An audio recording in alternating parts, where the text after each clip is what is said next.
이제 딱 스타트업을 시작했어. 그러면 이제 혼자거든. 영원히 혼자일 건 아니잖아. 너는 너의 팀원들을 꾸리기 시작할 거야. 너로 시작되어 어떤 것들이 바뀌는지 구조적으로 오늘은 거기에 좀 얘기 좀 해줄게.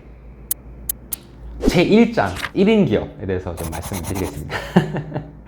친구랑 같이 시작할 수도 있고, 누구는 뭐 애인이랑 같이 시작할 수도 있고, 누구는 가족이랑 같이 시작할 수도 있죠. 그런 것들 다 통틀어서 그냥 1인이라고 표현을 하겠습니다. 스타트업을 딱 시작하자마자 첫 매출이 발생하기도 전, 첫 매출이 딱 발동한 그 순간, 그때를 기점으로 우리는 약간 1인 기업이라고 표현할 수 있을 것 같습니다.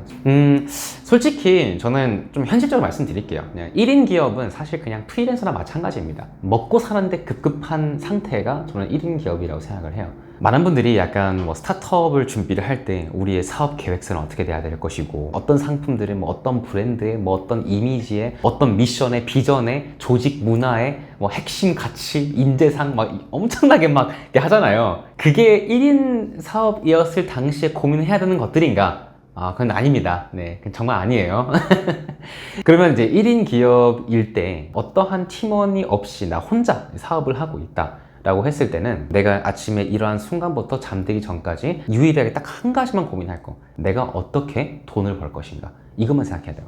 어차피 저희가 이제 앞으로 정말 원대한 여정을 함께 걷게 될 거예요. 이제부터 여정이 시작됐다. 이 여정에서 지금 가장 스타트를 끊고 있는 이 1인 기업 상태, 이 상태는 정말 다른 것들을 고민하지 말고 내가 어떻게 밥벌이를 할 건지, 이게 사실 메인이라고 봐요. 저의 이 얘기를 약간 공감하지 않는 분들도 있을 것 같아요. 다른 이제 이미 저희처럼 뭐 사업을 잘 운영하고 계시는 분들도 많이 계시니까. 근데 그분들은 아니다, 처음부터 뭔가 확실한 비전이 있어야 된다, 이렇게 얘기할 수도 있거든요. 저는 그분들의 의견 존중합니다. 근데 저는 저의 개인적인 그런 의견을 말씀드리는 거고, 제가 이제 경험했던 과거 10년의 사업을 그냥 그대로 공유하는 거다 보니까 저의 개인 의견으로만 들으시면 좋을 것 같아요.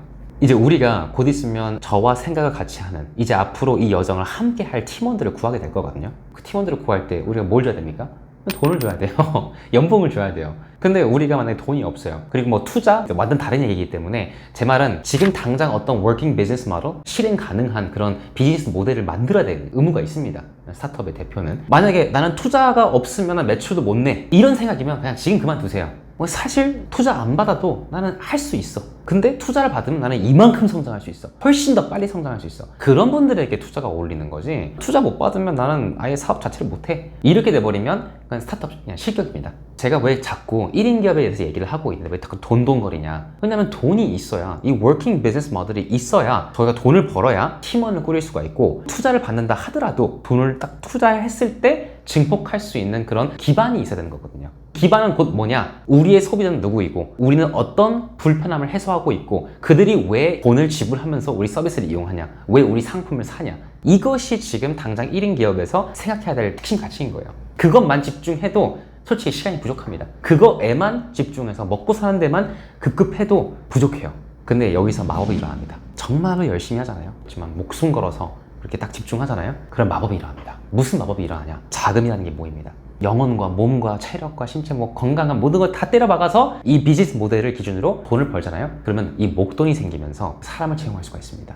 여기서부터 마법이 시작되는 거예요. 일론 머스크가 그렇게 얘기했던 것 같아요. 사업이란 게 뭐냐, 기업이란 게 뭐냐, 공통된 어떤 목적을 가지고 단합해서 그 목표를 향해서 나아가는 그 공동체가 곧 사업이다, 이렇게 얘기를 하는 것 같아요. 그런 말이 우리가 지금 얘기하고 있는 이 맥락에서 어떻게 작용하냐? 1인 기업이었을 때는 공동체가 아닙니다. 그냥 혼자예요. 그냥 먹고 사는데 이제 집중을 해야 되는 그냥 혼자인 상태입니다. 근데 직원을 딱 한 명, 나 이외에 누군가가 합류했을 때 마법이 일어나고, 그때 기적이 발생합니다. 그때부터 기업이 되는 거예요. 그러면 이제 워킹 비즈니스 모델이 있어요. 그리고 사원이 들어왔습니다. 근데 지금은 사실 아직도 어떤 조직 문화, 아니면 정말 원대한 비전, 미션 이런 게 없어요. 이분은 처음에 들어왔을 때 그냥 돈만 보고 들어온 걸 수 있어요. 자기도 먹고 사는데 월급이 필요하니까, 생계를 유지하기 위해서 돈이 필요한 건 그냥 들어온 걸 수도 있습니다. 근데 그 사람을 바꿀 수 있는 능력을 가지고 있는 사람이 바로 스타트업 대표예요. 비록 이 사람이 이제 입사했을 당시에는 돈 벌기 위해서 들어왔지만, 그분을 나의 매력으로 완전히 매료시키는 것, 정말로 이 사업을 잘 키워서 어떤 원대한 그 어떤 미래를 그리고 있는데, 말로 표현하기 좀 어려워요. 이제 얘기하기도 좀 어렵습니다. 뭔가 좀 두루뭉실하긴 한데, 어쨌거나 나는 진짜 목숨 걸어서 할 자신 있어, 나랑 한번 해보자, 이렇게 딱 다가가서 그 사람을 감동시킬 수 있는 그 단계가 딱 딱 1인 기업, 2인 기업, 3인 기업 이때 엄청난 에너지를 쏟아부을 수가 있거든요. 상대방을 감동시킬 수 있는 진짜 1대1적인 그런 교류, 감동 그때 그 수준에서 그 기업 수준에서 정말 가능합니다. 미리 말씀드리지만 10인 기업 됐을 때 20인 기업 됐을 때 그 정도 감동을 줄 수 있을까요? 당연히 있죠. 당연히 대표는 이제 계속해서 감동을 줘야 되고 가치를 제공해야 되는 거지만 그 정도의 차이가 있어요. 3명이 이렇게 모였을 때 이 2명을 이렇게 앉혀놓고 그분들에게 정말 내 모든 것을 불사르듯이 다 이렇게 오픈하고 정말로 그 감동을 전달했을 때 그 전달력의 차이, 그 정도의 차이는 20명을 쫙 앞에 두고 전체 발표를 했어요. 근데 그 감동은 완전 다르거든요. 정말 달라요. 입사하신 분이 정말 돈만 바라보고 온 것일 수도 있지만 사실 그분은 인생, 시간이라는 한정된 자원을 귀한 것을 투자하고 있는 거잖아요. 근데 그분에게 돈과 바꿀 수 없는 그 시간, 그 이상의 가치를 저희가 제공을 해야 됩니다. 그래야 정말로 공동체가 되는 것이고 그때부터 저희가 추진력을 얻고 기업다운 모습을 가질 수가 있게 되는 거예요. 그렇게 해서 또한 감동을 줄 수 있는 그 분들에게 충분한 감동을 주고 어떤 워킹 비즈니스 모델을 가지고 그때부터 시작해서 계속 열정을 불태우다 보면 어느 정도 노력을 기울이면 아무리 뭐 운이 안 따라준다 하더라도 정말로 노력을 하면 한 5명 정도까지 5인 기업까지 수준을 만들 수가 있습니다. 누가 봐도 아닌 아이템 이것만 아니면 아니면 누가 봐도 좀 게을리했다 이것만 아니면 진짜로 열심히 해서 5명의 인원까지는 얼마든지 만들 수 있어요. 그거를 저희가 법적 기준에서 이제 소상공인이라 표현을 하죠. 5인 미만의 기업을 보고 소상공인이라 표현하는데 1인 기업과는 명백히 다른 워킹 비즈니스 모델을 가지고 내가 정말로 함께할 이 감동을 줘야 될 내가 케어해야 될 나의 품 안에 있는 이 소수의 인원들 그것이 소상공인의 단계라고 2장이라고 표현할 수 있을 것 같습니다. 그러면 이제 1장 1인 기업 2장 소상공인까지 말씀을 드렸어요. 그러면 그때부터 쭉 성장해서 5인 이상으로 넘어가가지고 10인까지 됐습니다. 10인이 돼버리면 그때부터 이제 흔들리기 시작해요. 어떤 게 흔들린다고 말씀을 드리고 싶냐면 이제 조직적인 부분, 내 감동이 더 이상 전달이 안 됩니다. 잘.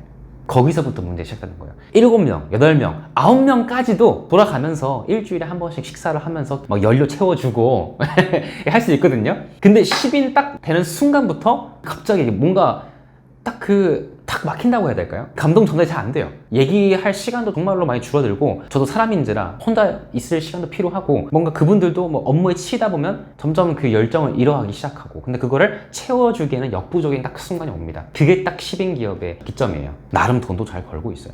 이 비즈니스 모델이 잘 활발하게 운영하고 있고 누구는 영업을 하고 있고 누구는 서비스를 개발하고 있고 누구는 서비스를 제공하고 있고 실무를 하고 있고 이렇게 뭐 CRM을 하고 있고 뭐 디자인을 하고 있고 막 다 역할이 다르죠. 각자 자기가 맡은 분야에서 열심히 하고 있습니다. 사업은 잘 돌아가는 거예요. 그러면 근데 우리가 여기서 도약을 하려면 그때 필요한 요소가 딱 하나 있습니다. 그게 뭐냐? 바로 조직입니다. 조직 체계가 필요해요. 10명이 넘어가는 순간부터는 대표가 온전히 책임을 질 수가 없습니다. 제 얘기를 좀 빌려서 말씀드리자면 저희가 딱 10인 기업이었을 때까지만 해도 제가 진짜 매일매일 점심 돌아가면서 사원들과 얘기 나누고 또 희망을 심어주고 그분들의 이야기를 들어주고 인간적으로 어떤 기업 비전, 미션, 우리 원대한 어떤 가치 뭐 이런 게 아니라 그냥 난 당신이 좋다. 당신 내가 좋냐? 우리가 한번 열심히 해서 진짜 이 세상 너무 살아가는 것이 기쁘지 않냐? 행복하지 않냐? 그 상대방과 나의 그런 그 관계 자체에 조금 더 포커스 뒀던 것 같아요. 근데 10인 되는 순간부터는 그게 별로 중요해지지가 않는 것 같은 기분이 확 들기 시작합니다. 이분들은 어차피 내가 그분들과 1대1적인 관계만 바라보고 있는 게 아니라 그 이상의 가치를 제공을 해야 될 어떤 느낌이 딱 들기 시작하는 거예요. 관리가 안 되기 시작합니다. 딱 10명이 넘어가는 순간부터는 이제 저는 대표가 해야 할 일이 있고 이 조직은 이미 현재 구성대로 잘 굴러가기 위해서는 누군가가 관리할 사람이 또 필요해요. 이게 딱 분기점이에요. 그래서 제가 아까 조직 체계라고 말씀드렸던 것이 이 팀장의 역할 혹은 팀 구분 혹은 어떤 파트의 구분, 직무의 구분 이런 것들 딱 필요한 순간에 딱 10인 기업이 기점이 된 것 같습니다. 실제로 저희 회사도 그때까지는 팀장이라는 개념이 없었는데 10명이 되는 순간 우리가 처음으로 팀장 역할을 만들었습니다. 그분의 역할로 인해서 저희가 드디어 조직다운 그런 면모를 보이게 된 것 같아요. 기업의 비전, 기업의 뭐 숭고한 어떤 미션 이런 게 아니라 그냥 사람이 좋아서 이 사람이랑 같이 돈 버는 게 즐겁다. 이게 중요한 게 이제 5인까지 5명까지는 이렇게 케어 가능한데 그냥 감동으로서 근데 6인, 7인, 8인 점점 그 조직 체계의 필요성이 느껴질 거예요. 근데 10명이 딱 채워진 순간 없으면 성장 못합니다. 이게 돼버리는 거예요. 10인 이상가 됐을 때 그러면 체계가 참 잡히기 시작하잖아요. 그러면 이제 외부에서 봐도 조직이구나, 회사, 뭐 사업체 이런 느낌이 딱 들어요. 뭐 홈페이지도 만들고 뭐 요금표도 만들어지고 뭐 매뉴얼도 있어서 딱 의뢰 들어왔을 때 처리하는 그게 이제 10인을 넘은 그런 어떤 체계, 그 시스템, 이게 제가 말씀드리는 그 부분이거든요. 중소기업이라 하면 막 진짜 체계가 없는 거를 막 상상하잖아요. 근데 10명이 넘어가는 순간 이 체계 굉장히 중요합니다. 어떤 소비자가 딱 구매를 했을 때 딱딱딱딱 이제 어떤 구조, 어떤 형태로 서비스 제공되는 것, 마땅히 제공되는 것, 이게 되게 중요해요. 서비스 제공해야 되는데 뭔가 일목요연하게 딱딱딱 뭔가 전문스럽게 딱 제공해야 되는데 그게 이제 안 되면 소비자가 불만이 아니라 기업 내부 직원들이 애사심이 떨어집니다. 우리는 둘 다 동시에 만족을 해야 돼요. 소비자도 만족시켜야 되고 우리 직원들도 만족시켜야 돼요.